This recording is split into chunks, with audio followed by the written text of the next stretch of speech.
a través del otoscopio directamente el conducto, entonces tiene que estar alineado el orificio con el piso del conducto.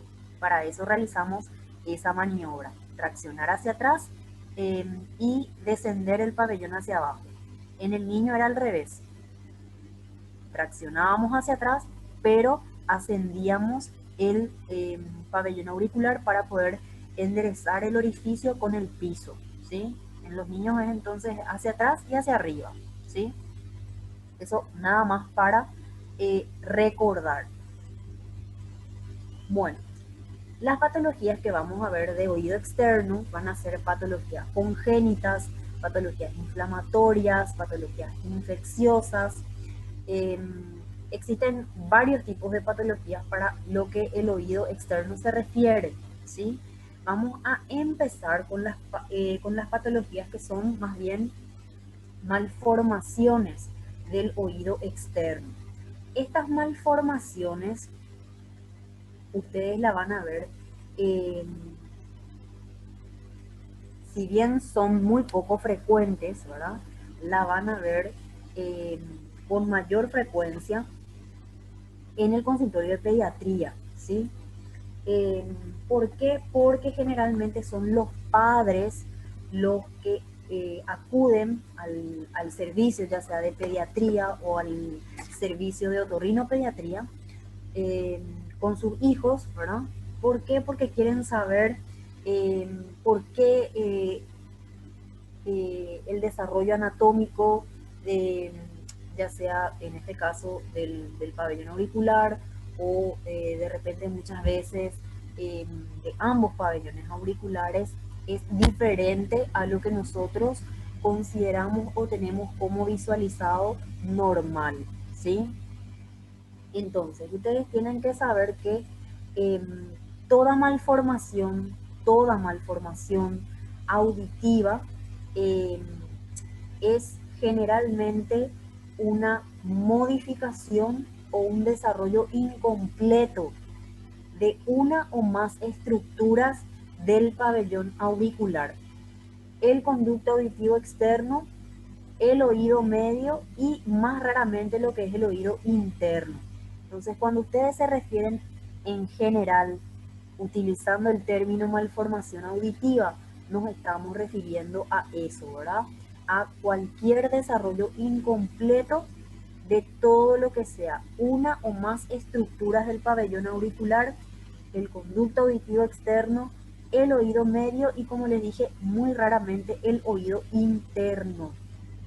Generalmente estas malformaciones auditivas, ¿dónde ocurren las malformaciones auditivas? Ocurren durante el desarrollo embrionario, ¿verdad? Generalmente son patologías del primer y del segundo arco branquial, ¿verdad? Que comprenden simultáneamente la primera hendidura faríngea y también la primera bolsa faríngea. Eso a modo de introducción y de recordatorio, ¿verdad? Porque ustedes habrán dado embriología en primer curso. Entonces, nada más para recordar dónde ocurre la malformación auditiva, ¿sí? Tienen que saber que en general estas malformaciones auditivas son unilaterales en el 75% de los casos, ¿sí? Y solamente bilaterales en un 25%. Ustedes van a leer, ¿verdad? En la bibliografía que tienen como base, que es el Vicente Diamante, que por razones que se desconocen, estas malformaciones van a afectar con mayor frecuencia al oído derecho. O sea, no se sabe por qué estas malformaciones auditivas ocurren con más frecuencia del lado derecho. No se sabe. Entonces, todas las malformaciones auditivas son hereditarias, ¿verdad? Existe un gen eh, dentro de lo que es esa mezcla de ADN, ¿verdad? Eh, Existe un gen, ¿verdad? Que cayó en el ADN del paciente, por decir de alguna manera, ¿verdad? Entonces, generalmente es una patología hereditaria. Y en otros casos van a ver que pueden ser congénitas por acción de agentes que se consideran teratógenos, por ejemplo, fármacos, por culpa de fármacos, de tóxicos o incluso de microorganismos que actúan antes del tercer mes del embarazo. Por todas esas causas se puede producir una malformación auditiva, ¿sí? Bueno, eso a modo de introducción, para que tengan un conocimiento general de las malformaciones auditivas, la frecuencia y sobre todo dónde ocurren, ¿verdad? Entonces dijimos que 75% son unilaterales y 25% bilaterales. Ocurren con más frecuencia del lado derecho, no se conoce la causa de por qué sucede esto y tienen que saber que todas estas patologías son hereditarias, ¿sí? Bueno, vamos a empezar con la primera. Como ustedes ven aquí, el título habla de una atresia del conducto auditivo externo, ¿sí? Esta atresia, cuando nos referimos a esta patología, nos estamos refiriendo a una alteración, ¿verdad?, en la estrechez del conducto auditivo externo. Normalmente el conducto auditivo tiene un diámetro de aproximadamente 5 milímetros o más, ¿sí? Ahora, cuando hablamos de atresia, específicamente decimos que nuestro conducto auditivo externo tiene un diámetro mucho menor que 5, ¿sí? Entonces, ahí existe lo que se llama estrechez o disminución del calibre del conducto auditivo externo. Y esta disminución del calibre puede ser o congénita o puede ser adquirida. Vamos a ver los dos casos.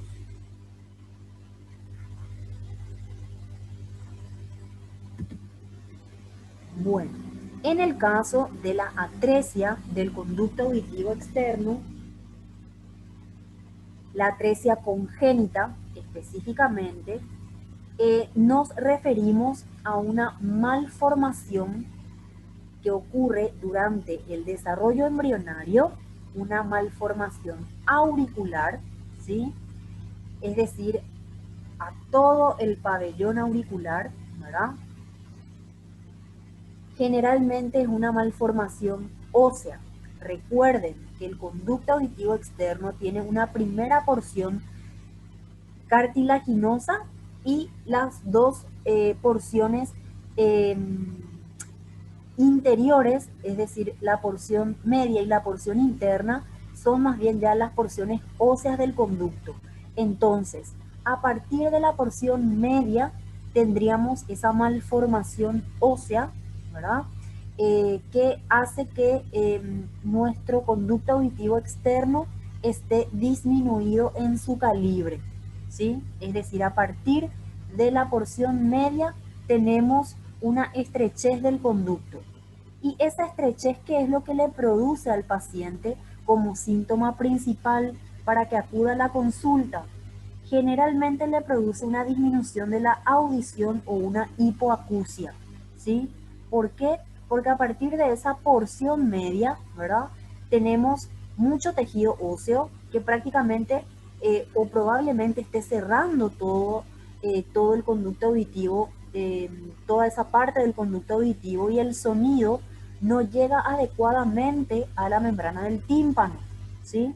Entonces, les genera una disminución de la audición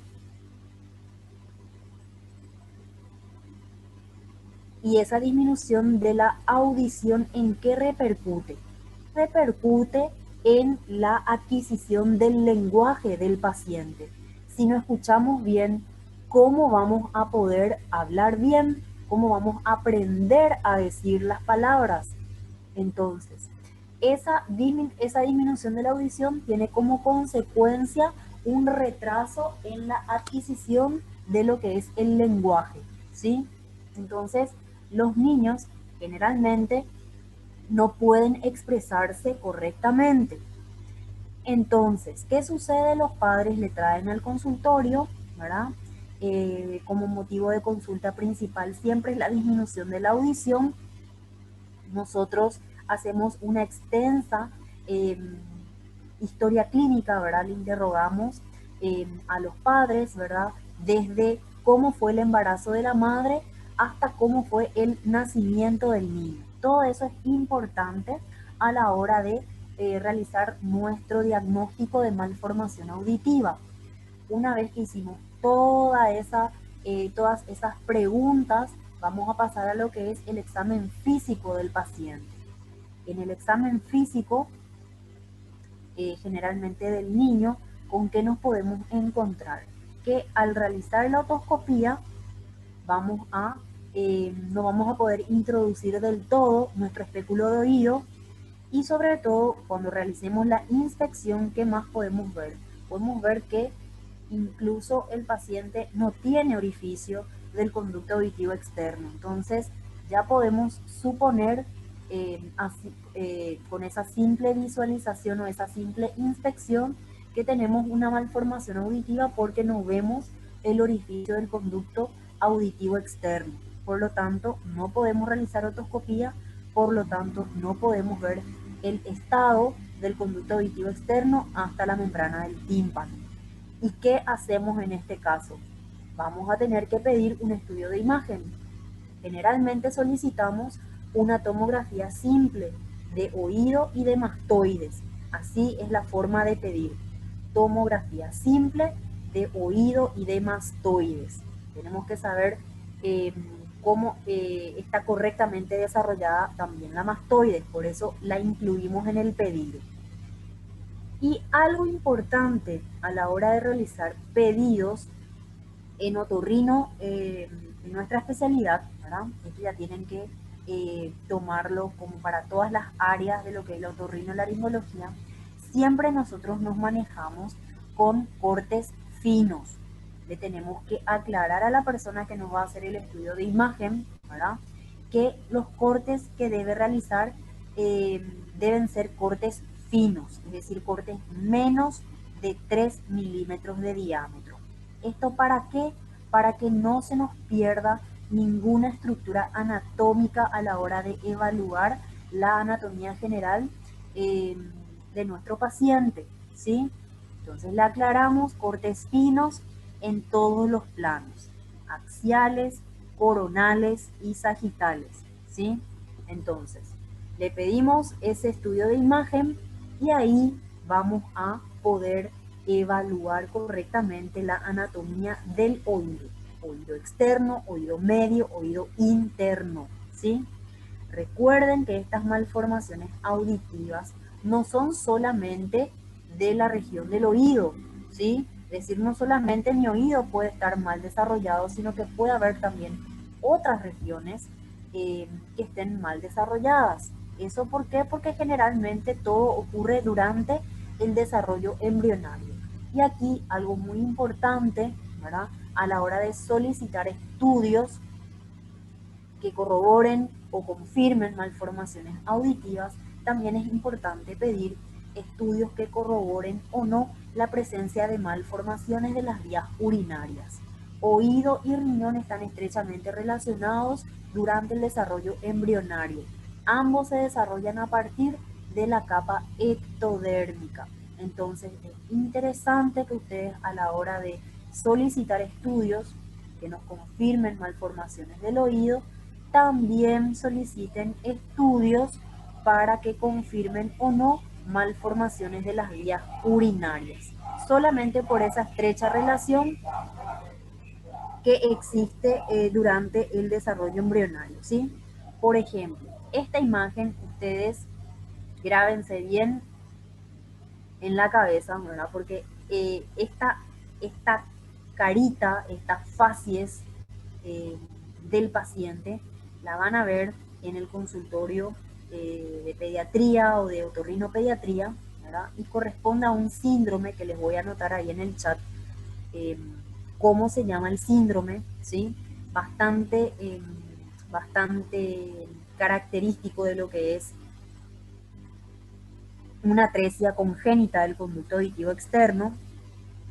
Es solamente eh, este paciente, ¿verdad? Que como ven aquí,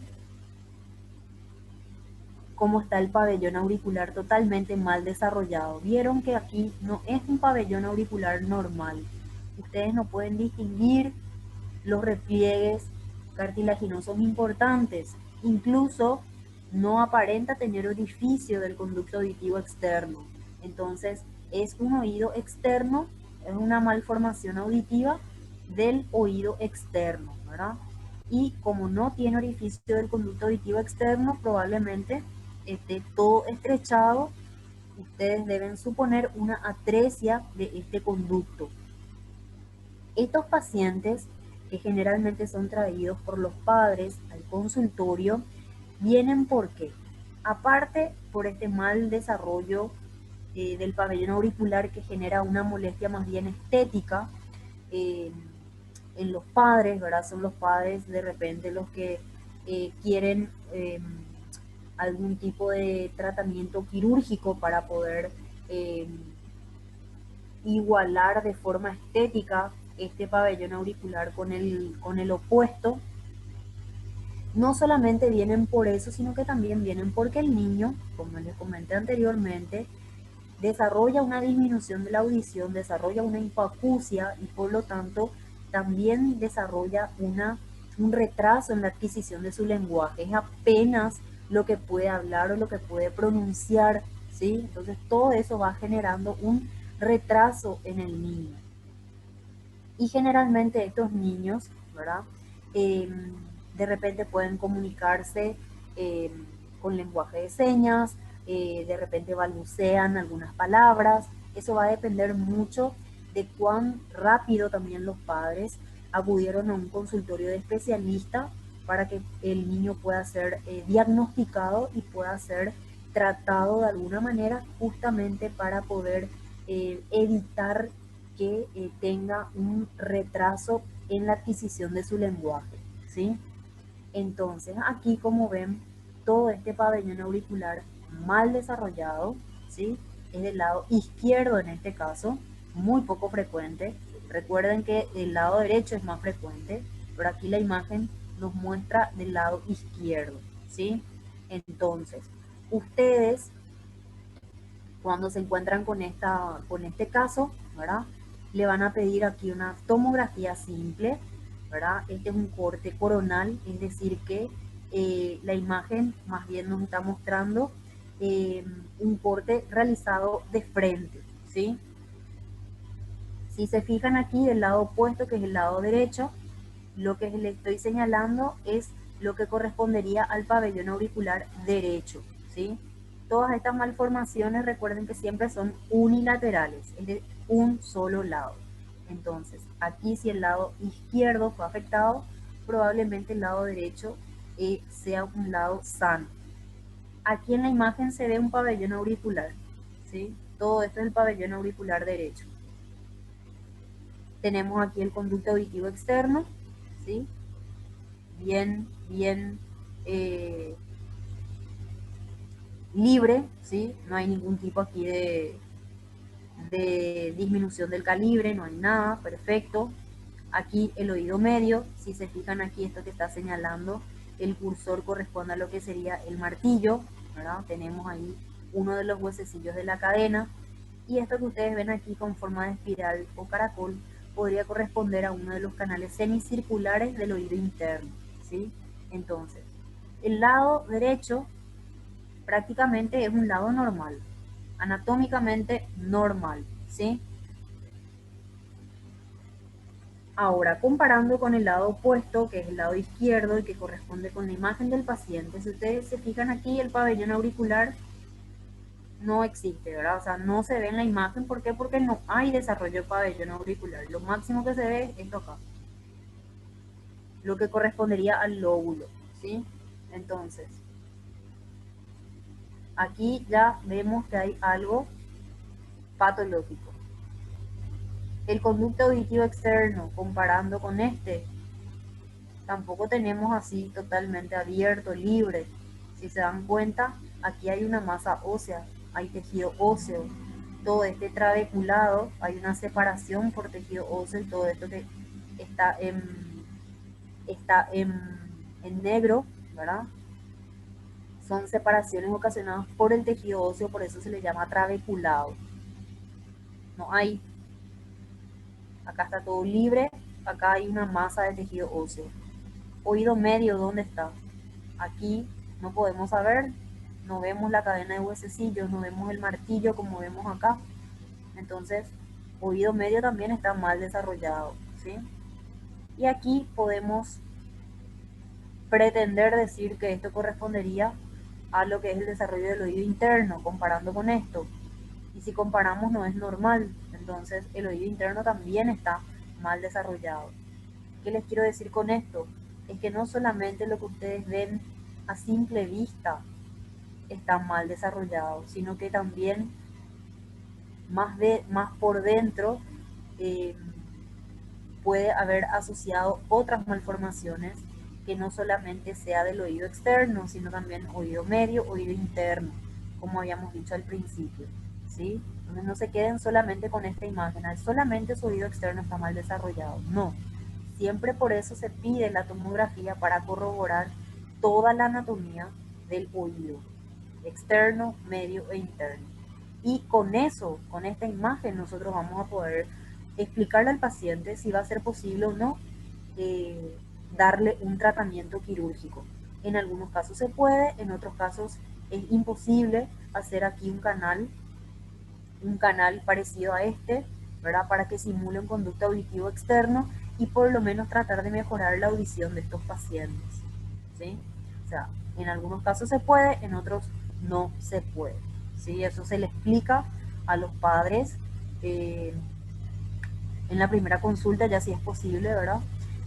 Para evitar confusiones y sobre todo también para evitar que los padres busquen otra opinión o una segunda opinión y así vayan cambiando, digamos, de especialista en especialista y el niño no tiene ningún tratamiento, ¿sí? Entonces hay que evitar de que el paciente se vaya de forma desilusionada o decepcionada, ¿verdad?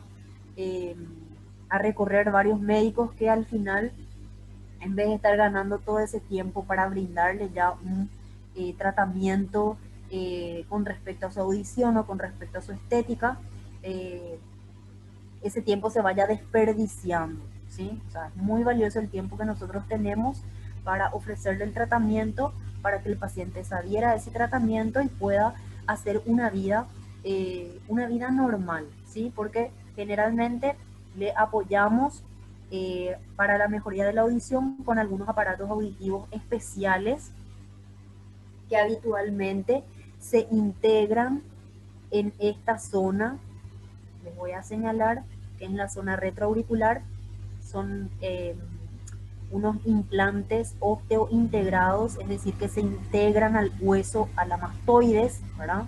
Y que a través de vibraciones, esas vibraciones se van esparciendo a través del hueso temporal y eso va a ir hasta el sistema nervioso central y el sistema nervioso central les va a interpretar como sonido agudo o como sonido grave. Eso más o menos les explico a grandes rasgos para que vean cómo puede transmitirse el sonido a través de un implante que se coloca en el hueso para que justamente el paciente no vaya perdiendo la audición y sobre todo que pueda adquirir algo de lenguaje, ¿sí? Eso es lo que nosotros queremos, que el paciente pueda hablar, pueda expresarse, pueda tener también la capacidad de ir a una escuela, aprender, ¿verdad? Desarrollarse como cualquier ser humano normal, ¿sí? Y el otro tipo de atresia es la atresia adquirida, es decir, la atresia que, eh, como su nombre lo dice, valga la redundancia, se adquiere, ¿verdad? En este caso, a causa de la formación de un tejido fibroso. ¿Y cómo se forma ese tejido fibroso en el conducto auditivo externo? Bueno, una de las principales causas de la formación de ese tejido fibroso en el conducto se da como consecuencia de patologías infecciosas del oído medio, como una otitis media, ¿sí? Vamos a ver cuando demos otitis media aguda, otitis media crónica, que en algunos casos que necesitan o requieren de cirugía como tratamiento, como nuestro campo quirúrgico es muy pequeño, muchas veces con nuestros instrumentales delicados solemos arrastrar tejidos eh, que quedan en el camino, en este caso en el conducto auditivo externo, y al no darnos cuenta de que eso quedó ahí, puede ir formando con el tiempo tejido fibroso, ¿verdad? Y puede ir obstruyendo la luz del conducto. Entonces, en algunos casos como de infecciones de oído medio o en casos de una cirugía podemos dejar restos de tejido en el conducto y de esa forma se va formando el tejido fibroso. Y lo que hace a largo plazo es disminuir el calibre del conducto y también le ocasionamos de esa forma al paciente una disminución de su audición, ¿sí? Es decir, el sonido no va a poder ingresar correctamente al conducto auditivo externo, el sonido no va a poder ser captado correctamente por la membrana timpánica. Entonces, el principal síntoma o motivo de consulta es la disminución de la audición o la hipoacusia. Y a partir de acá hacemos o nos manejamos de igual manera que nos manejamos con el caso de la atresia congénita, ¿verdad? Para poder confirmar nuestra sospecha clínica de atresia adquirida, vamos a solicitar una tomografía simple, ¿verdad? Del oído y de la mastoides, aclarando que queremos cortes finos en todos los planos, axiales, coronales y sagitales. Una vez que tengamos el resultado de nuestra imagen, vamos a ver en el conducto auditivo externo, vamos a ver esa formación de tejido fibroso, ¿sí? Es nada más, si tenemos en cuenta, por ejemplo, esta imagen, es formación de tejido en el conducto, ¿sí? En el conducto debe haber una imagen aquí más bien opaca, ¿sí? Una imagen blanquecina, mejor dicho, una imagen totalmente blanca que correspondería a un tejido fibroso. Cuando queramos comparar la anatomía de ambos oídos, vamos a ver que la anatomía va a ser prácticamente normal. No va a haber ningún tipo de malformación dentro de todo lo que es el oído, sino solamente vamos a observar tejido fibroso en el conducto. El resto va a estar todo normal, ¿sí? Aquí la disminución de la luz no ocurre porque hubo un problema durante el desarrollo embrionario, sino más bien son por causas totalmente externas, debidas justamente en este caso, por ejemplo, al cirujano, en que se produce esa disminución de la luz del conducto, ¿sí? Como pueden fijarse aquí, tenemos esta imagen en donde aparentemente el tejido fibroso está dentro del conducto. ¿Sí? Pueden ver aquí, hay un pequeño orificio en donde ni siquiera es posible introducir el espéculo del oído porque es muy pequeño, es puntiforme.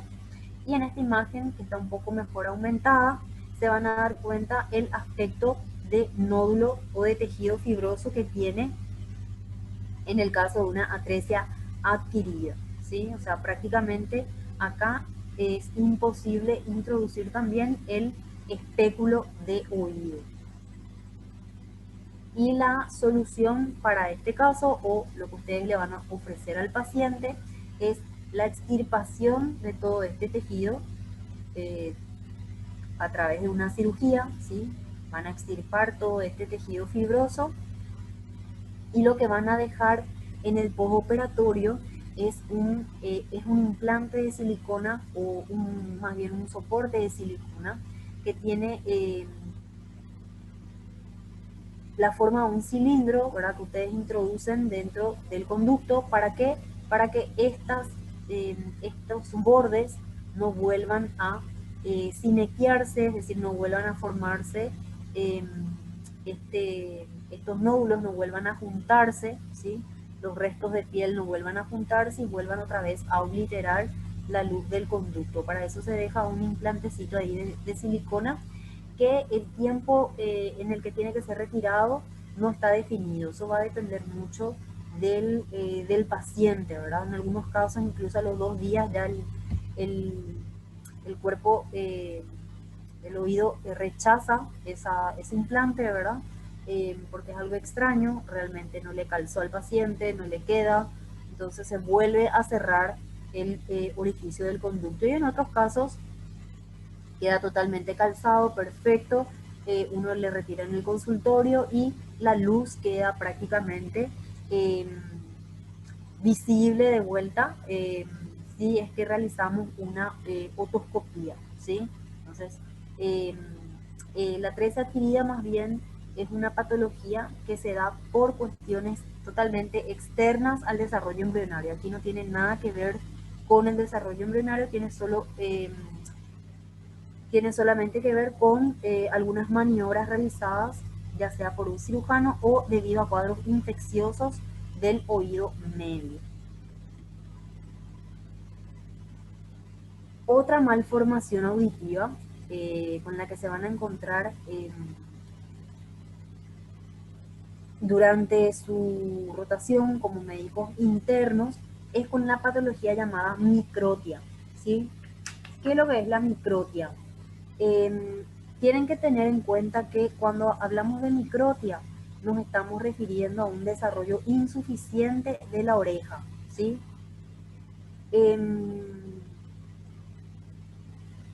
Sino que aquí realmente no se trata de una oreja normal de pequeño tamaño, sino que tenemos que considerar que el pabellón auricular es más bien un esbozo reducido y dismórfico, ¿sí?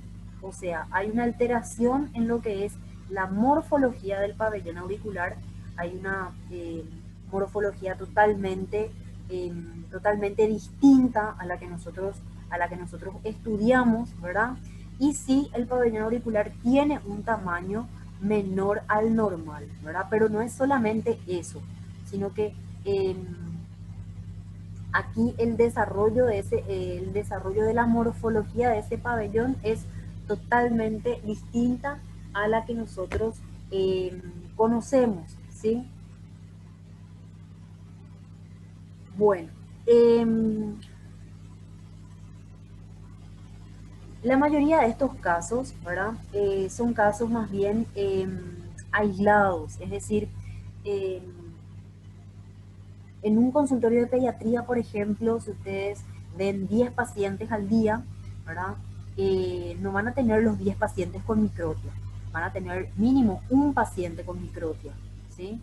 Eh, y no por día, sino más bien un paciente con microtia por semana, o sea, es muy poco frecuente, son casos muy aislados los que van a ver con esta patología. Eh, También aparte de todo ese mal desarrollo del pabellón auricular, ¿verdad? Hay una estenosis de lo que es el conducto auditivo externo, o sea, relacionado a la, eh, relacionado a la, al mal desarrollo del pabellón también van a tener una estrechez del conducto auditivo externo. Y para saber cuán grave es una microtia, vamos a reconocer 3 grados de severidad en esta patología, ¿sí? El primer grado o la microtia de grado 1 es la imagen que les estoy señalando, en donde aquí el pabellón auricular, como pueden observar, es prácticamente un pabellón en el que podemos distinguir lo que es el hélix, el antehélix, el trago, el antitrago, ¿sí? Un lóbulo de la oreja, un orificio del conducto, ¿sí? Es decir, vemos un pabellón auricular aparentemente normal en su, eh, en su desarrollo, en su morfología, ¿verdad? Pero lo que nos llama la atención es el tamaño, ¿verdad? Es un pabellón auricular totalmente disminuido en su tamaño. Eso es la microtia de grado 1, ¿sí? A diferencia de esta imagen que tenemos aquí, como pueden fijarse, tenemos un pabellón auricular en donde el desarrollo prácticamente es insuficiente, ¿verdad? Acá falta pabellón auricular, falta, ¿sí? ¿Por qué? Porque aquí solo vemos o solo podemos distinguir lo que es la hélix, ¿verdad? En la que nos llama la atención, ¿verdad? Que está totalmente incurvada hacia abajo, es decir, es como que quiere doblarse hacia adentro esta hélix. Y después los otros repliegues cartilaginosos, ¿dónde están?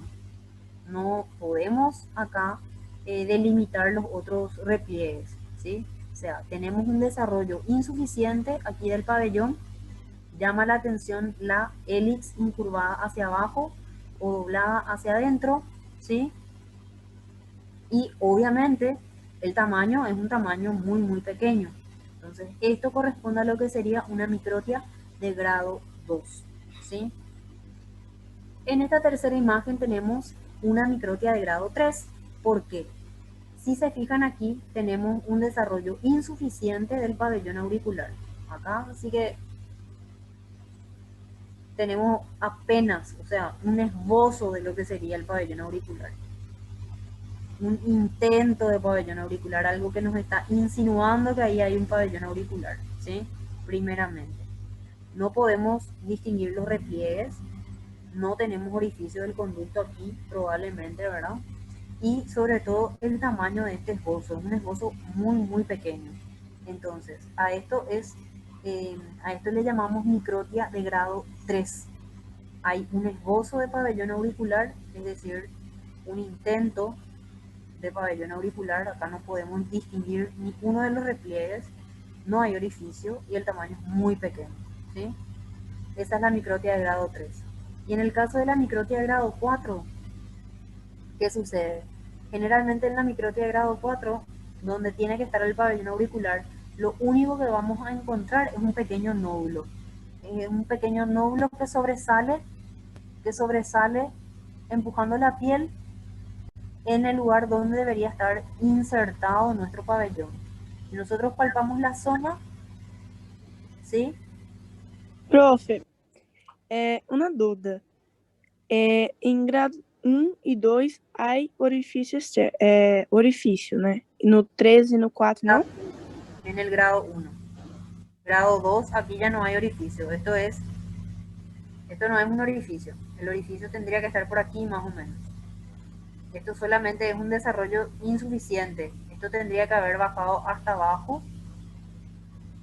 y no haberse quedado aquí el desarrollo. Esto no es orificio, para nada.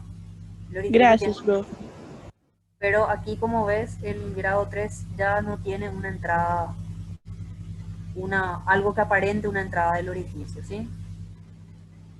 Bueno, y como les estaba diciendo aquí, la microtia de grado 4, si ustedes se fijan a la hora de hacer el examen físico, aparentemente no va a haber nada, van a pensar que no hay nada, ¿verdad? En donde tiene que estar el pabellón auricular, pero si palpan, van a poder sentir un pequeño nodulito, ¿verdad? En la zona, y ese nódulo correspondería a lo que supuestamente tendría que ser el pabellón auricular, ¿verdad? A eso le llamamos microtia de grado 4, ¿sí? Entonces acá prácticamente no tenemos luego desarrollo del pabellón y mucho menos vamos a observar el orificio del conducto, ¿sí? Y la contraposición a esta patología, que en realidad no es una patología, ¿verdad? ¿Por qué? Porque no produce sintomatología como pérdida auditiva o como zumbidos o como vértigo. Aquí más bien el principal motivo de consulta es una consulta por estética, ¿sí? Por la forma en la cual eh, están, están colocadas los pabellones auriculares, están colocados los pabellones auriculares. Si se pueden fijar, es como que el pabellón auricular está empujado hacia adelante, ¿verdad? A esto se le llama también orejas en pantalla, ¿sí? Generalmente el desarrollo de estas orejas es exagerado, ¿verdad? Pero si se fijan, tienen una configuración normal. O sea, podemos distinguir aquí todos los repliegues, incluso también tienen orificios del conducto auditivo, ¿sí? Y aquí habitualmente, como les dije, no hay ninguna sintomatología. Generalmente la consulta es por estética y el tratamiento que se le propone al paciente es justamente una otoplastia, así se llama la cirugía estética del pabellón auricular, en donde lo que se hace es una incisión por detrás del pabellón, justamente en la zona retroauricular, y se estira la piel de esa zona y se sutura, ¿verdad? Devolviendo a su posición normal el pabellón auricular. Es una cirugía bastante corta, eh, no requiere de internación prolongada, prácticamente no tiene complicaciones, ¿verdad? Incluso ese mismo día la paciente puede retirarse del lugar de internación, ¿sí? Y es nada más para que ustedes vean que existe la contrapartida de la microtia, que es la macrotia, pero esta patología realmente no tiene ninguna sintomatología a nivel auditivo. Otra, sí. A micrótia, generalmente, as estruturas internas também são afetadas, assim como a atresia? Perdón, no te escucho muy bajo. El oído externo me dijiste. Oh, em la micrótia, as estruturas internas são afetadas assim como em la atresia? Claro, así mismo. Fíjate, por ejemplo, que este paciente, mira, este paciente, ¿qué grado de microtia le pondrías? 3. Grado 3. Muy bien. Entonces, si te fijas aquí, su desarrollo del pabellón auricular es insuficiente, ¿verdad? Y aquí hay afectación de lo que es la parte interna del oído, ¿sí? O sea, está afectado el conducto auditivo, está afectado el oído medio, está afectado el oído interno, ¿sí?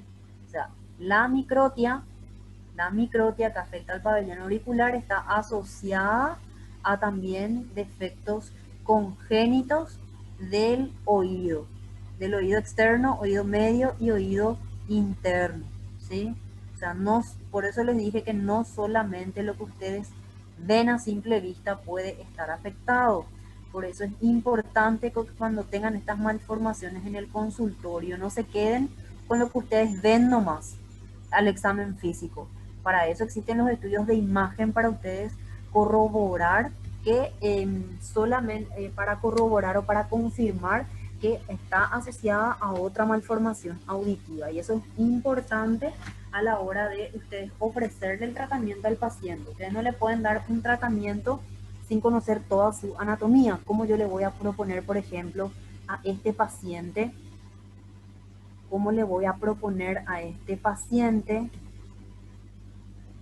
cómo le voy a proponer a este paciente un tratamiento auditivo, si es que yo no sé cómo está cómo está toda la conformación anatómica de su oído. Cómo le voy a indicar, por ejemplo, que utilice una prótesis auditiva o un audífono, como ustedes le llaman? ¿Cómo le voy a indicar si no sé cómo está por dentro? Entonces, por eso siempre es importante que ustedes pidan estudios de imágenes, no se queden con lo que ven a simple vista, en estos casos de patologías congénitas, ¿sí? Sí, gracias, Ahora, profe. ok. Ahora, otra patología que ya habíamos comentado en la primera clase es lo que ustedes ven aquí, ¿verdad? Ya habíamos visto esta imagen en la primera clase, que corresponde a lo que conocemos con el nombre de fístula periauricular, ¿sí? ¿Qué es lo que es una fístula periauricular? ¿A qué le llamamos fístula primero? Recuerden que todo lo que sea fístula nos está hablando de que existe un trayecto, ¿sí? Un camino. Y este camino puede ser simple o puede ser un camino ramificado que tiene un fondo, es decir, que termina ese camino en un fondo ciego, ¿sí? Y que presenta aquí, como ven en la imagen, una desembocadura puntiforme, ¿sí? Bueno, a eso le llamamos fístula. La fístula es un trayecto simple o ramificado que tiene fondo ciego y que tiene una desembocadura puntiforme, ¿sí? Como esta fístula está colocada aquí por delante, les voy a señalar, recuerden que este es el hélix, esta es la raíz del hélix, está un poco por delante de la raíz del hélix, entonces por eso se le llama fístula periauricular, ¿sí? Periauricular, tienen que tener en cuenta que se refiere más bien a algo que está próximo a lo que es el pabellón auricular, entonces fístula periauricular. Esta fístula, ¿cómo se produce? ¿Cómo ocurre la aparición de ese trayecto fistuloso en el oído? Bueno, esta fístula se produce por una deficiente fusión de lo que es el primero y el segundo arco branquial, es decir, que también ocurre durante el desarrollo embrionario, ¿sí? Y no solamente ustedes esto van a ver en el paciente, sino que también incluso puede referir la persona que le trae al paciente que otro miembro de la familia también tiene el mismo problema, ¿verdad? O sea, la misma imagen, ¿verdad? Por delante del pabellón auricular, ¿sí? Ahora, habitualmente el motivo de consulta no se debe a una pérdida de la audición, no se debe a que existen zumbidos, no se debe a que existen mareos o vértigos. Acá la mayoría de estos casos son asintomáticos, es decir, que no da síntomas, ¿sí? A eso me refiero con asintomático, no da síntomas. Y sobre todo van a ver en un solo lado, son unilaterales, ¿sí? Ahora, van a tener casos en los cuales esporádicamente, ¿verdad? También eh, va a salir a través de este orificio una secreción de aspecto blanco amarillento, ¿sí? Entonces, vamos a suponer que aquí, como ustedes se dan cuenta, no se puede ver el trayecto completo de la fístula, ¿sí? No se puede ver el camino completo. Vamos a suponer que esta flecha nos está señalando el trayecto fistuloso, ¿sí? Vamos a suponer que este sea el camino de la fístula. Entonces, si en alguno de estos puntos se va acumulando esa secreción blanco-amarillenta, ¿verdad? Este orificio en algún momento se puede obstruir, ¿sí? Se cierra. Entonces, ¿qué va sucediendo aquí en el camino? Se va juntando o se va reteniendo el contenido. Y ese contenido puede infectarse y provocar la formación de un absceso. Habíamos visto cómo habíamos visto una imagen del absceso periauricular en la primera clase. Entonces, esa imagen es la de un absceso periauricular, ¿verdad? Que para nosotros, como especialistas, constituye también una urgencia en la parte de otorrino y laringología. Entonces, ese absceso tenemos que drenar, es decir, tenemos que realizar una incisión y drenar toda la secreción purulenta que pueda contener el absceso. Generalmente esos cuadros infecciosos, ¿verdad? esos cuadros infecciosos pueden repetirse varias veces. Una vez que se esté repitiendo varias veces, ahí recién le vamos a proponer al paciente un tratamiento de tipo quirúrgico, ¿sí? Entonces, cuando no nos da síntomas, no vamos a hacer absolutamente nada. Es decir, cuando el paciente viene solamente porque quiere saber qué es eso, ¿verdad? Y por qué Prof, salió. Sí, essa secreção branco-amarelento, ela já é decorrente de um quadro infeccioso. perdón, no te escuché. Essa secreção branco-amarelenta, ela vai ser decorrência de um processo infeccioso? Esa secreción amarilla, en algunos casos, como te digo, en los casos justamente que dan síntomas, ¿verdad? Generalmente esa secreción no se produce en todos los pacientes, ¿verdad? Por eso te digo, la mayoría de los casos son asintomáticos. Ahora, cuando se produce, ¿verdad? Es no es por un cuadro infeccioso que se produce esa secreción blanco-amarillenta, sino que en algunos casos ese orificio fistuloso va despidiendo esa secreción blanquecina amarillenta, ¿sí? O sea, es de por sí, es como que se forma dentro de la fístula esa secreción, ¿sí? Pero es una secreción totalmente eh, sin bacterias. Cuando se va obstruyendo el trayecto fistuloso, ahí sí se va a ir infectando, cuando se obstruye este orificio de salida, ¿sí? Porque habitualmente se forma la secreción y sale un poquitito a través del orificio. Pero si el orificio se obstruye, toda esa secreción se va acumulando acá y a medida que el tiempo pasa, esa secreción queda ahí y se va infectando y de esa forma se forma el absceso, ¿sí? Pero no es que la secreción empieza a salir porque ya hay un proceso infeccioso dentro de la fístula. No, no es así.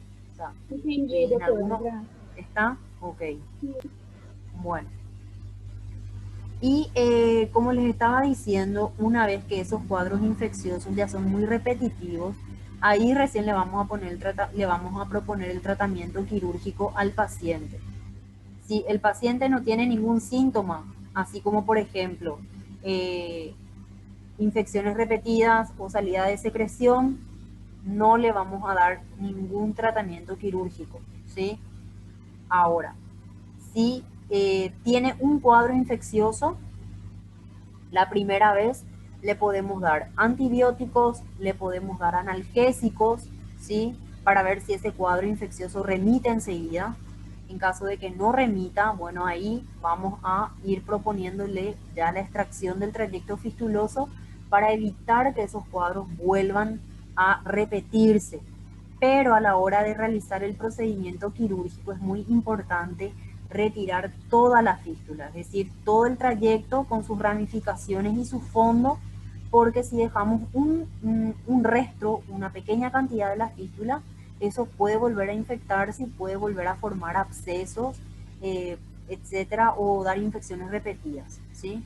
Por eso es importante también eh, un buen tratamiento quirúrgico para volver a evitar recidivas. Como se fijan aquí, tenemos la desembocadura puntiforme y si ustedes se dan cuenta, nuestro pabellón auricular totalmente bien desarrollado. Acá no hay ninguna anomalía, podemos distinguir bien todos los repliegues cartilaginosos, ¿sí? O sea, acá solamente ocurre esa malformación durante el desarrollo embrionario y nada más. O sea, no hay una malformación a nivel de la morfología del pabellón auricular, ¿sí?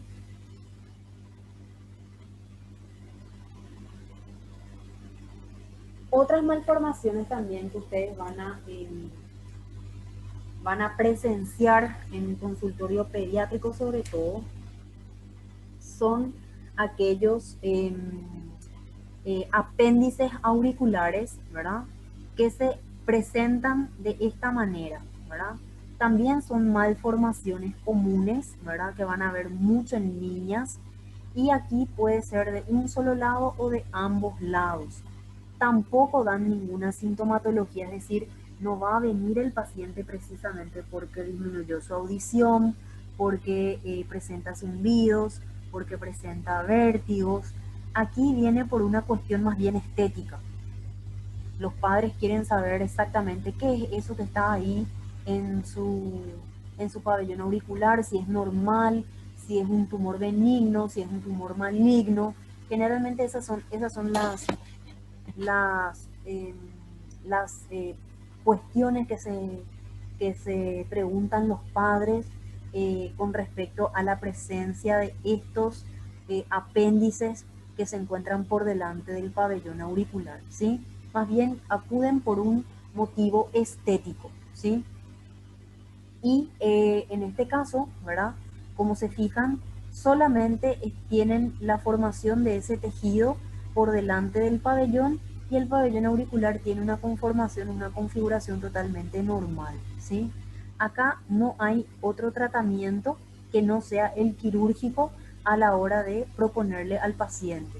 Esto se extrae en una cirugía, ¿verdad? Que es una cirugía bastante simple, bastante bastante corta, no produce mayores complicaciones, no tiene complicaciones prácticamente, el pacientito puede incluso irse a su casa ese mismo día, ¿sí? Y una vez que ustedes extraen todo este nódulo que tienen aquí por delante, ya no vuelve a crecer, ¿sí? ¿Sí? No vuelve a recidivar. Ustedes extraen todo y eso ya no recidiva, ¿sí? También lo van a ver bastante en el consultorio de pediatría, es decir, no se asusten cuando ustedes ven esto, un consultorio de pediatría o un consultorio de otorrino, es una malformación benigna que, como les dije, no afecta la parte auditiva. Eso es importante que siempre le expliquen a los padres, porque ese es su principal, el principal miedo que tienen los padres, ¿verdad? O la persona que le trae al consultorio, que esté afectada la audición. Y en estos casos prácticamente no hay ningún tipo de afectación auditiva. Como pueden fijarse aquí, tenemos el tejido por delante también del pabellón auricular y la configuración anatómica del pabellón es prácticamente una configuración normal, ¿sí? Aquí también tienen el tejido, ¿verdad? El apéndice auricular. Otro nombre que ustedes van a leer también en algunas bibliografías es de repente mamelón auricular. Es un sinónimo de apéndice, ¿verdad? Entonces si leen apéndice o mamelón auricular es prácticamente la misma patología, ¿sí?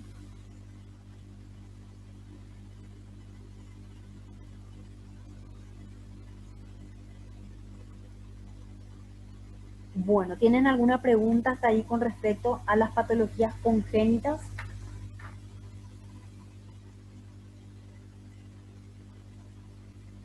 No, profe. Bueno, entonces, continuando.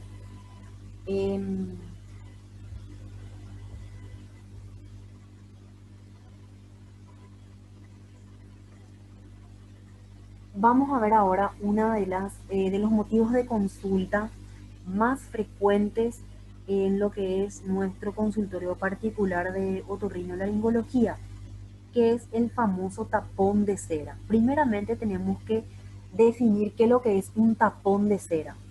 Vamos a recordar que la cera o el cerumen se produce en el tercio externo del conducto auditivo externo. Recuerden que el cerumen es fabricado por las glándulas sebáceas y las glándulas ceruminosas son las que le proporcionan este pigmento o esta coloración amarronada, amarillenta, negruzca en algunos casos a nuestra cera, ¿sí?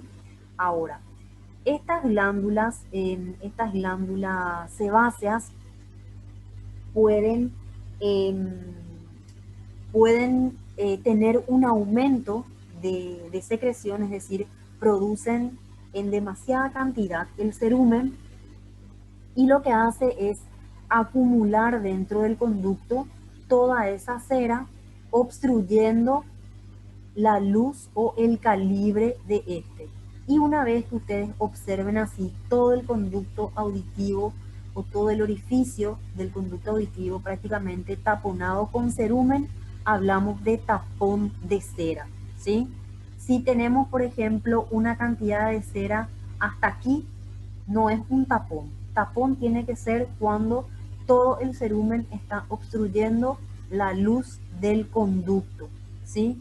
Entonces, ¿a qué le llamamos tapón de cera? Entonces le llamamos a toda la acumulación de cerumen en el conducto auditivo externo que provoca la obstrucción de este conducto, ¿sí?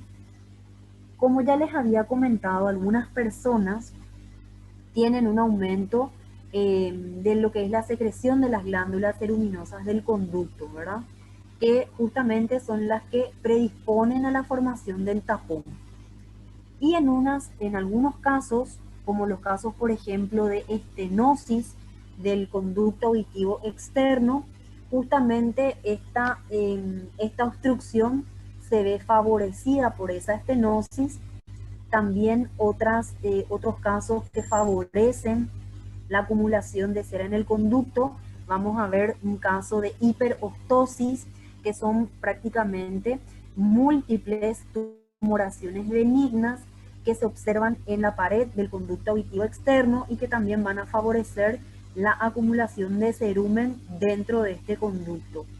O en algunos casos también la acumulación del cerumen puede deberse a la simple presencia de abundantes pelos o vibrisas en el tercio externo. Entonces, todo esto lo que hace para nosotros es dificultar la eliminación normal de la cera y provocar la acumulación en el conducto, ¿sí?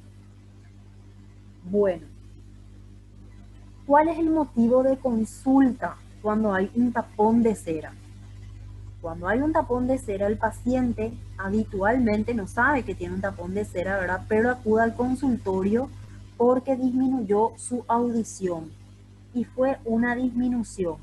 En algunos casos progresiva, es decir, que con el correr del tiempo se fue percatando de que va perdiendo la audición, ¿verdad?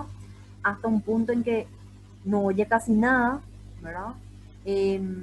O en algunos casos el paciente les va a referir que estaba bajo la ducha, entró una pequeña cantidad de agua en el oído, sintió taponado durante un cierto tiempo, luego se destaponó y pasado otra cantidad de tiempo prácticamente ya no escuchó absolutamente nada, ¿sí?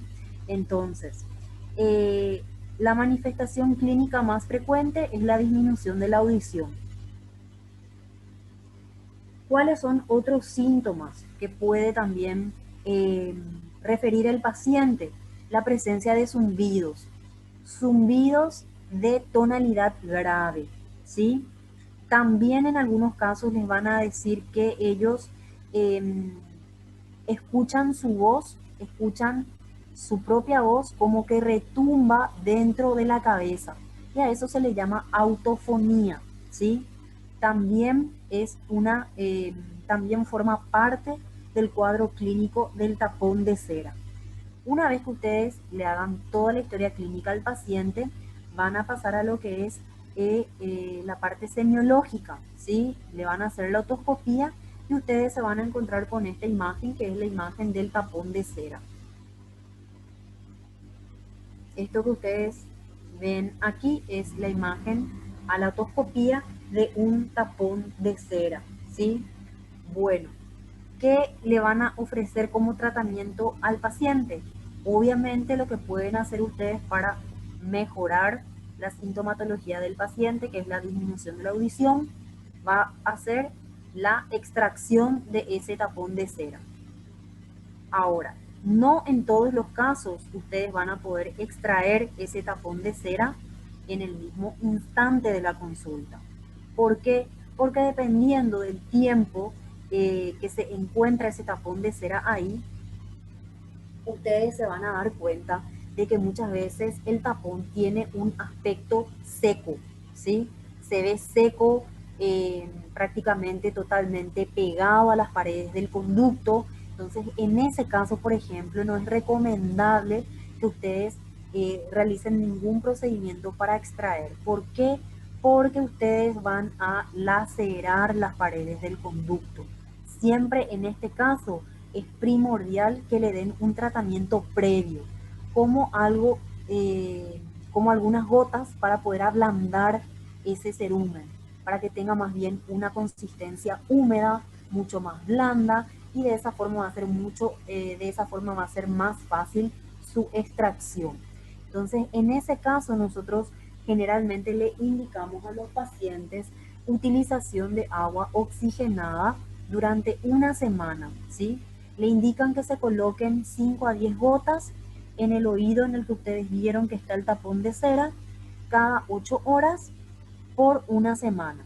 Y de esa forma lo que hace el cerumen es absorber toda el agua oxigenada y se va humedeciendo y se va ablandando, para que a la hora de poder retirar, ustedes lo hagan con facilidad y no dejen ningún tipo de lesión en el conducto auditivo externo, ¿sí?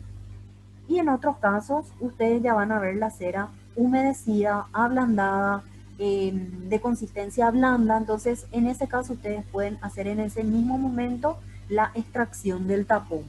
¿Y cómo podemos extraer estos tapones?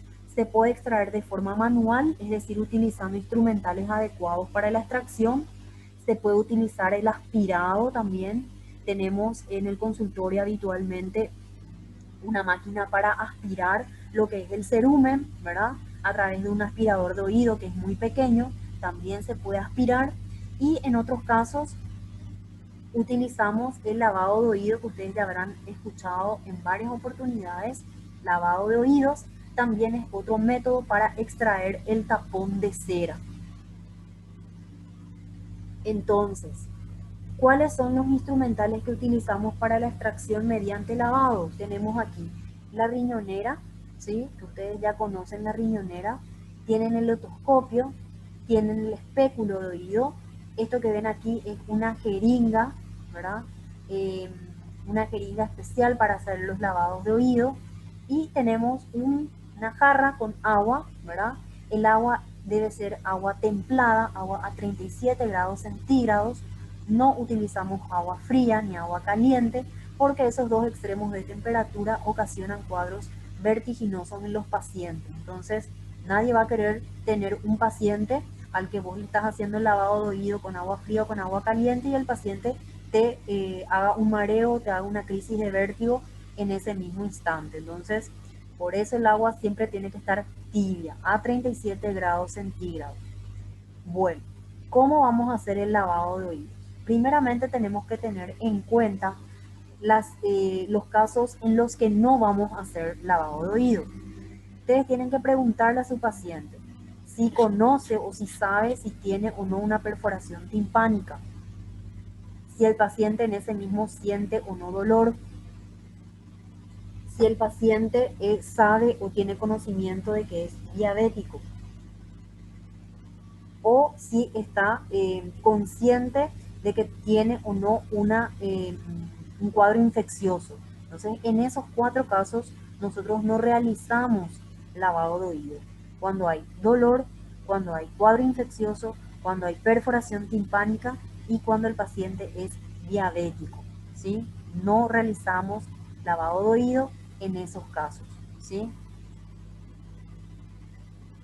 Bueno, una vez que sabemos eso, que nuestro paciente está perfecto, no tiene perforación, no tiene infección, no tiene dolor, no es diabético, entonces ahí procedemos a hacer el lavado. ¿Cómo vamos a hacer? Llenamos nuestra jeringa, hay que llenar con agua esta jeringa, ¿sí? Prácticamente el émbolo tiene que estar bien arriba, ¿sí? Y una vez que llenamos nuestra jeringa, lo que hacemos es introducir la punta en el conducto de esta forma en diagonal, sin que toque el techo del conducto, y con una fuerza bastante considerable empujamos el émbolo para que el agua adquiera una cierta fuerza y una dirección en este sentido, ¿sí? Para que pueda empujar el tapón de cerumen y arrastrarlo hacia afuera, ¿sí? No va a salir en la primera vez. van a tener que hacer probablemente 2 o 3 veces. Algunos casos sale ya de una vez, pero si no salen la primera vez, no se preocupen, intenten 2, 3, 4 veces hasta que salga toda la cantidad de cerumen que ustedes están visualizando dentro del conducto. O sea, es un procedimiento que se hace también con paciencia, ¿sí? No hagan apurados, no hagan hasta la mitad no más, es decir, que ustedes le sacan solamente una parte y dejan otra parte, no. Una vez que empiezan a hacer el procedimiento, háganlo hasta el final. No importa cuánto tarden en extraer todo el tapón. La idea es limpiar el oído, ¿verdad? Y que el paciente vuelva a tener una audición normal, ¿sí?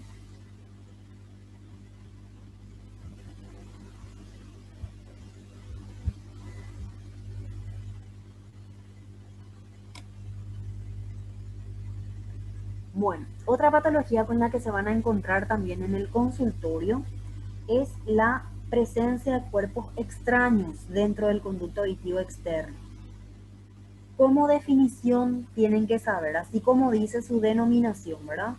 Es el trastorno, ¿verdad? En el cual existe o hay presencia de elementos que no son habituales dentro del conducto, ¿sí? A eso le llamamos cuerpos extraños. Y estos cuerpos extraños podemos clasificar en animados, que son también llamados cuerpos extraños móviles o cuerpos extraños vivos, por ejemplo los insectos, y cuerpos extraños inanimados, también llamados cuerpos extraños inmóviles, que generalmente son elementos inorgánicos, como por ejemplo papeles, perlitas, semillas, bolitas de isopor, ¿sí? Los cuerpos extraños animados o móviles generalmente son insectos, ¿verdad? Que pueden introducirse en los oídos de pacientes a cualquier edad, ¿sí? El paciente que experimenta esta patología acude a la consulta ¿por cuál motivo? Porque hay dolor de oído, ¿sí? Generalmente, si la introducción de este cuerpo extraño fue traumática o el cuerpo extraño ya tiene un cierto tiempo dentro del oído, puede haber otros síntomas acompañantes al dolor, que son la secreción purulenta, también llamada otorrea, y la disminución de la audición o hipoacusia, ¿sí? En el caso de cuerpos extraños vivos, como el que vemos en la imagen, el paciente generalmente va a consultar por dolor también y sobre todo por el intenso ruido que provoca el aleteo de este insecto que se adhiere a la membrana del tímpano, ¿sí? Tienen que saber ustedes que cualquier insecto que ingresa al conducto auditivo externo la mayor parte de las veces adhiere sus patitas a la membrana timpánica y ese aleteo, ¿verdad? El aleteo del insecto es lo que provoca en el paciente la sensación de que algo se está moviendo dentro o incluso de que hay un ruido intenso dentro del mismo, ¿sí? Ustedes cuando reciben a estos pacientes en el consultorio, aparte de hacerle la historia clínica, le tienen que hacer el diagnóstico a través de la otoscopía. Ustedes solamente van a poder constatar si es cierto lo que el paciente le está diciendo mediante la otoscopía, porque van a tener casos en los cuales el paciente acude a la consulta refiriendo que ingresó un cuerpo extraño en su oído, pero a la hora de hacer la otoscopía ustedes no van a encontrar absolutamente nada. Entonces, aquí el diagnóstico ustedes no van a hacer solamente con la historia clínica, el diagnóstico lo hace la otoscopía.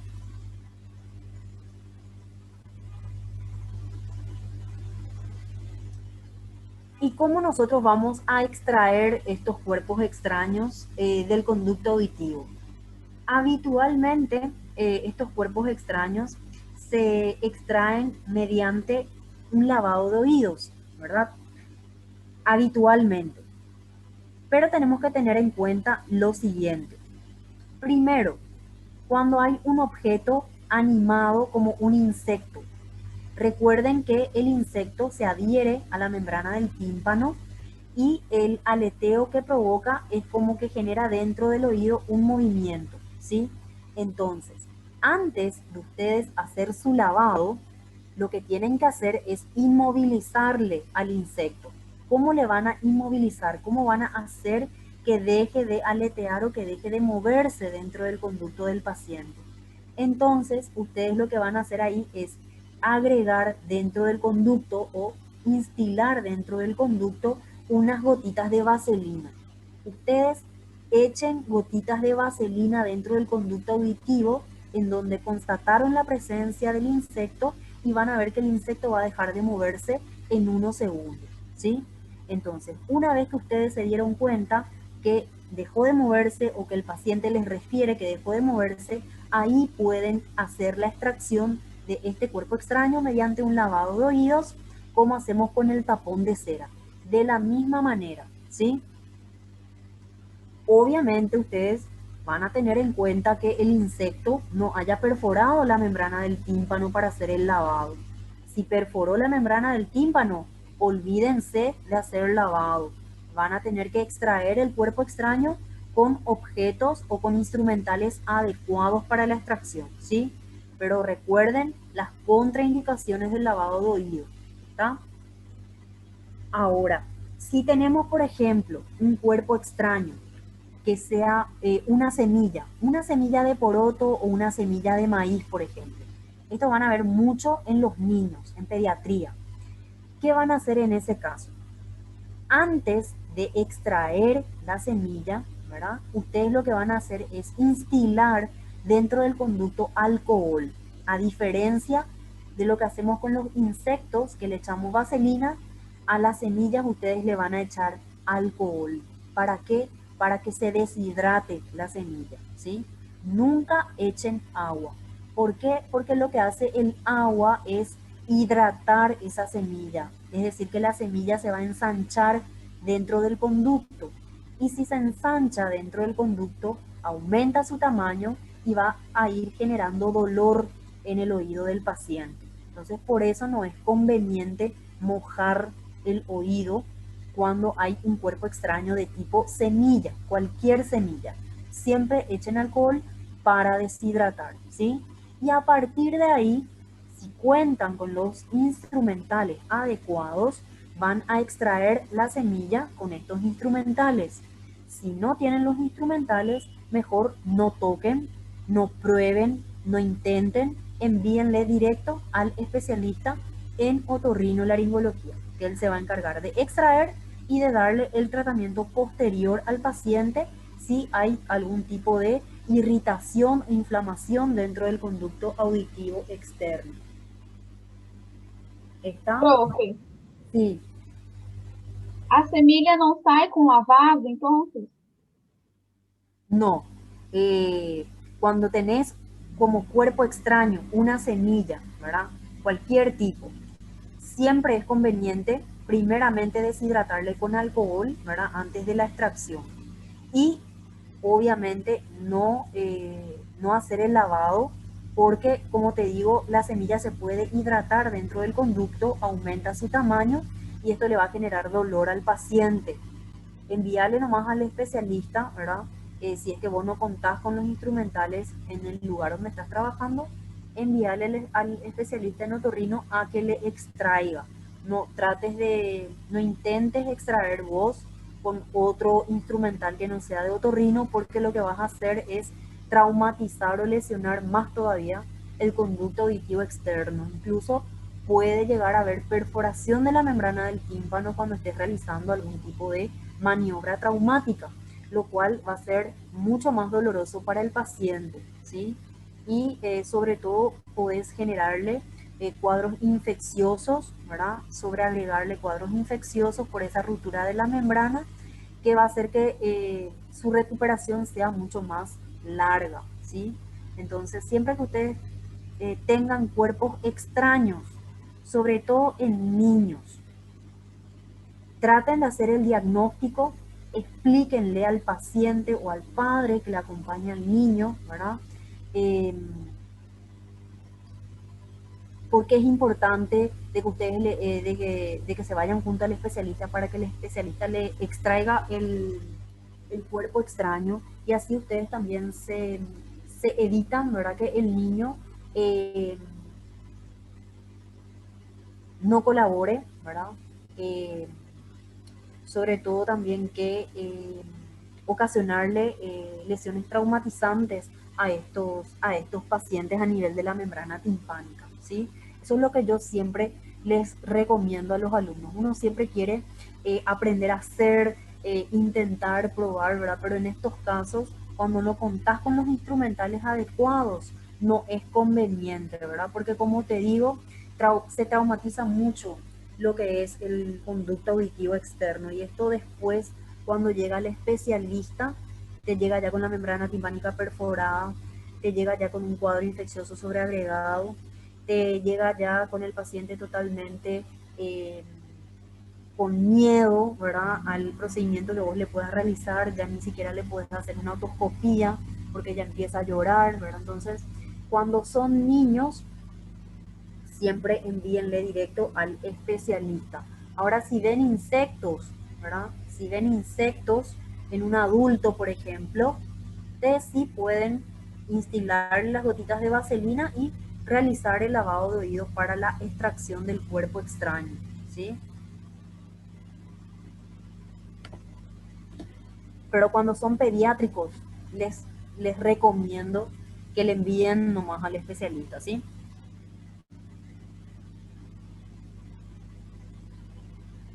No sé si te respondí a tu pregunta o te quedó Sim, alguna duda, ¿sí? não, doutora, sim. Ok.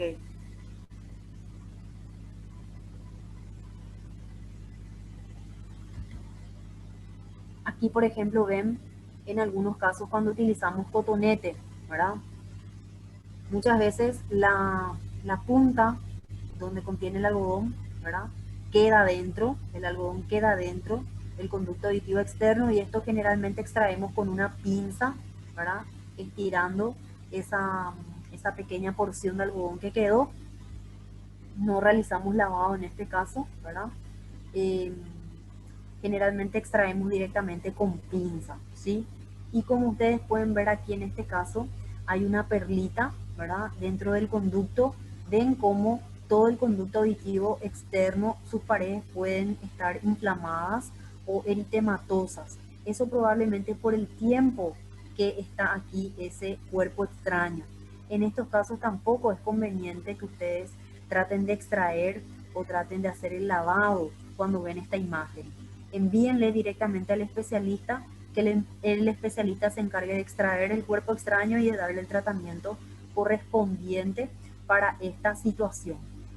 Aquí luego no van a poder realizar ningún tipo de lavado y ningún tipo de procedimiento porque las paredes del conducto están muy inflamadas. El paciente les va a referir dolor a la hora de que ustedes le estén realizando el procedimiento y es mejor evitar que el paciente sienta dolor, ¿sí? Bueno, ¿tienen alguna pregunta hasta ahí? Doutora, por que que não faz lavado em paciente diabético? ¿Perdón? No te escuché bien, Cintia, perdón. Por que que não faz lavagem em paciente diabético? Bueno, los pacientes diabéticos, como vos sabés, son pacientes que tienen el sistema inmunológico eh, indefenso, ¿sí? O sea, tienen un sistema inmunológico un poco más débil de los pacientes que no tenemos esa patología. Entonces, cuando vos le estás humedeciendo, porque con el agua se humedece la piel del conducto auditivo externo, estos pacientes tienen una mayor predisposición a que dentro de del conducto que ahora está humedecido, está con humedad, empiecen a crecer hongos, ¿sí? Y los hongos que crecen dentro del conducto auditivo externo en estos pacientes producen no mucho dolor, ¿verdad? Pero genera una cierta molestia, ¿verdad? Eh, a ese nivel que es mejor evitar.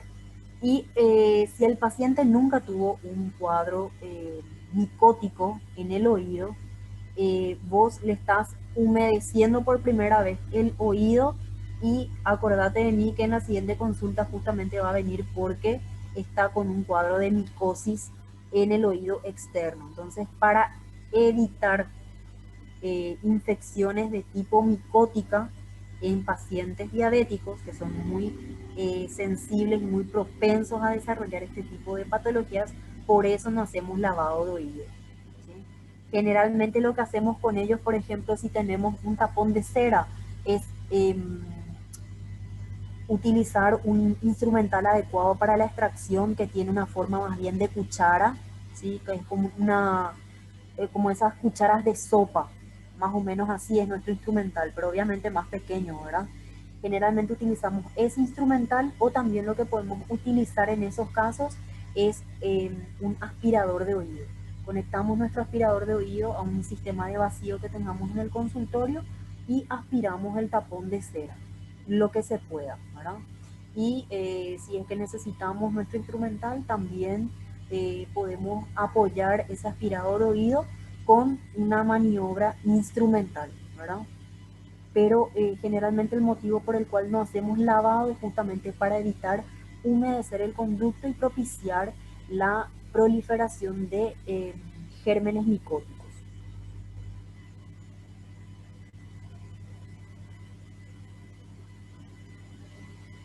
Prof, las personas que tienen el costumbre de colocar objetos en el oído para coçar el oído, por ejemplo, tienen tendencia a tener más cerumen. Perdón, Flavia, los pacientes que tienen que tienen la tendencia a hacer qué, no te escuché bien. A coçar o ouvido com A outros rascarse. objetos tipo chave, essas coisas. Ah, ya. Los pacientes que utilizan algunos objetos como la punta de la llave para rascarse el oído, me decís. Sí. Bueno, vos tenés que saber que tu cerumen se produce en el tercio externo del conducto auditivo, ¿sí? Vos ahí producís la cera, solamente ahí. Entonces, si vos estás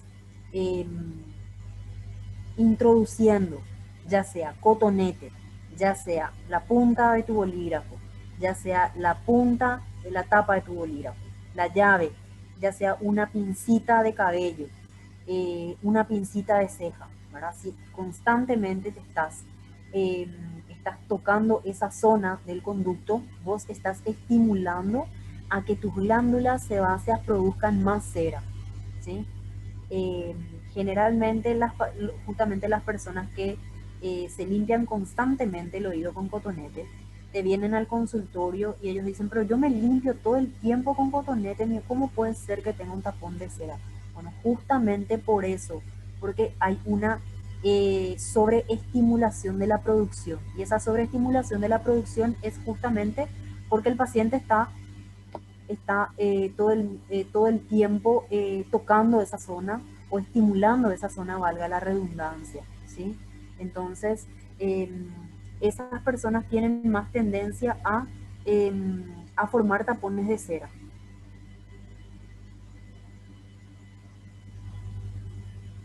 Gracias, prof. Ok. ¿Alguna otra duda?